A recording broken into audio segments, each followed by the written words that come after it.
Hello, beautiful people. I am Tony Gardner, motivational speaker, author, healer, bead designer, coach, teacher, all of the above. And today I want to speak a little bit about just owning your power, keeping your power, the importance of it, blessing your naysayers and the negative energy and the negative people in your life. I posted a video for gratitude today about being in gratitude for your enemies and your non-supporters. And I wanted to expound on it a little bit because I think sometimes it's said, but we really don't know why.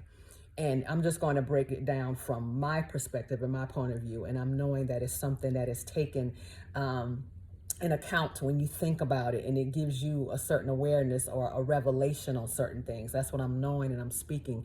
I'm knowing that as I continue to speak, that there's something that's transformational, something that's confirmation, something that's affirmative in your life that you can use, a tool that you can use in your life to propel you forward towards your purpose and the things that you are endeavoring to do. I'm knowing that I uplift and dissolve anything known or unknown in consciousness that is in opposition to this truth, and I feel the space in gratitude. I feel this space in motivation. I feel this space in inspiration and empowerment, that whatever it is that I am used as this vessel to share with you, that it is a blessing to your life right here and right now. And so it is.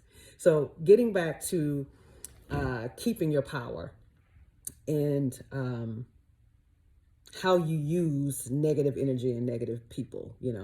I said in my video that, your enemies are certain negative situations in your life. Whatever form that it shows up in is a golden link to the chain of your success.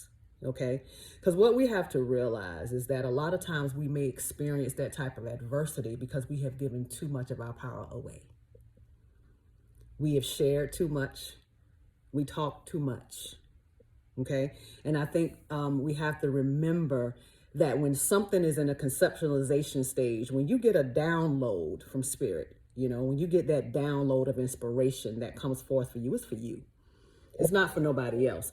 And while it's in the stage of being conceptualized, it's almost like when that sperm hit the egg. You know what I'm saying? And a lot of times with women, when we are pregnant, we wait about 3 months before we start telling everybody.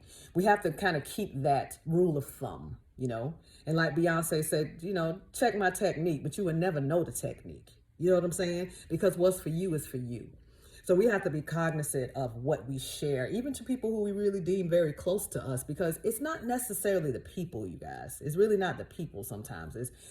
It's what's with them, it's how they've been raised. When people get in relationships, with each other, it's not necessarily relationship between two people. It's a relationship with everybody. It's a relationship with the mamas. It's the relationship with the daddies, with the cousins, the uncles, the grandmas, the aunties. You're in a relationship with everybody, okay? You're in a relationship with a whole ancestral line. That's what you're in a relationship with. You're not in just relationship with just that one person, okay? Or those people, So there's a lot of things that's already been imprinted within their consciousness, their belief systems, their perceptions on life, their perspectives on life. There's a lot of things that's already imprinted within them that they're going to project with certain triggers, and it may not be something where a trigger is in a negative way. It could be a positive way, because some of us have some beautiful supporters, but right now I'm talking about people who that does not support you, or you've had challenges with in the past. They brought you some type of adversity. Okay, the people that support you and the people who you feel very comfortable with, and you feel safe and protected, and they understand you and know you to your core and don't judge you, are people who do the work. Okay, I'm talking about people who does not do the work. I'm talking about people who may not even know where to begin to do the work. I'm talking about people who haven't even acknowledged that they need the work. Those are the people I'm talking about. Those are the situations that, a lot of us are in on a day-to-day basis, because everybody operates and moves in different levels of their life. You may be doing the work in certain areas and somebody else may be doing the work in another area. So where you weak, they may be strong. So if you're doing the work and you are sharing a certain experience or an endeavor that you're embarking on to someone who has not done the work, or who does not have that same mindset that you have, then there are some spirits that shows up in the form of insecurity. There's some spirits that shows up in the form of comparison. There are spirits that shows up in the form of envy and jealousy, you know, and it's very subtle sometimes. It's very, very subtle sometimes, and you feel it because there's an energy or something intuitively shows up within you where you don't feel quite comfortable. And in those moments, excuse the plane for flying by, God bless that. But in those moments, that's when you need to keep your mouth closed. That's when it's time to be quiet. I'm talking to y'all, but trust me, Tonice is talking to Tonice because I can't even begin to tell you how much power I've given away. Too much, just too much power, you know. But now what I understand how I understand to get my power back, and not necessarily power like you superwoman or something, but power meaning that you are going to eradicate the negative energy that's around you. You got to talk to that thing. You know what I'm saying? You got to bless it. You understand what I'm saying? It's not the people, it's the spirit of the people. It's the energy of the people, and whatever they're projecting based on their perspective, their mindset, their traumas, you know, whatever's going on ancestrally that has been indelibly imprinted within their consciousness is coming through to you. So we have to protect ourselves and create those boundaries and not share so much about ourselves. Okay? And also, when you are sharing to anybody, you know what I'm saying? Be cognizant of how you're feeling when you're sharing it, you know? Make sure whatever is already in process, that is in process and flowing, because what happens is, because you're still working on you, you know, you share whatever you're doing in life, and you go to somebody who you deem is worthy enough to hear all of the information about what you're doing and what you're choosing to do in your life, then they start saying certain things, and then you start deflating. You start deflating, meaning that they are poking holes into your vision. They're poking holes into something that you have stand and have stood firm on for the longest of time. And now there's doubt that starts breeding in. Now you're confused. And now you're wondering if you even should move forward with it. That's the purpose of the energy.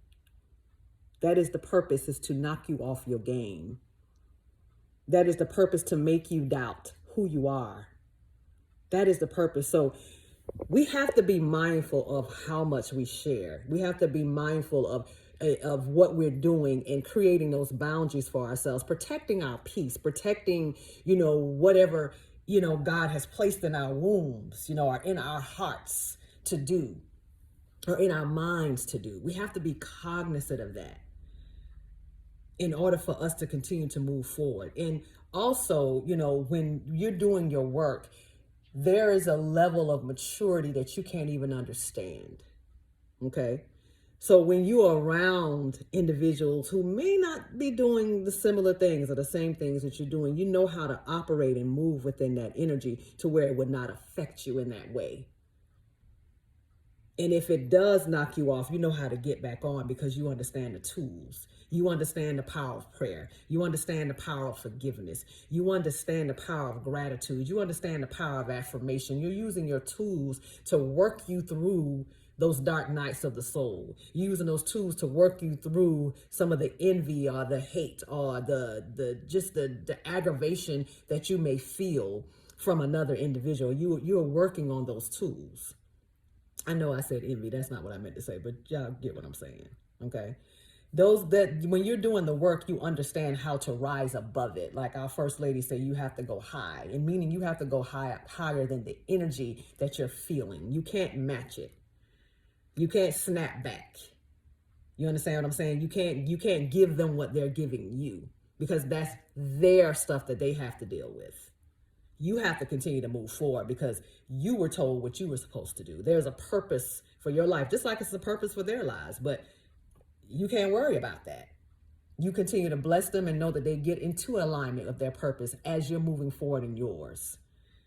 And then when stuff shows up again, you know how to move with it. You know how to respond to certain situations when somebody is trying to poke holes or trying to knock you off your game. You know how to use it for the betterment of your life and others, or the people that you're influencing. You know how to use it. And that's the main thing. So I just wanted to get on here really quick. I think I took about 10 minutes of the time on the video just to share why it's so important to keep your power, create those boundaries, and how you can use what we deem as negative or as negative energy or negative people to propel you to the next level in life. And I'm knowing that this blessed you, and I will be seeing you all soon. Peace. Ase'O.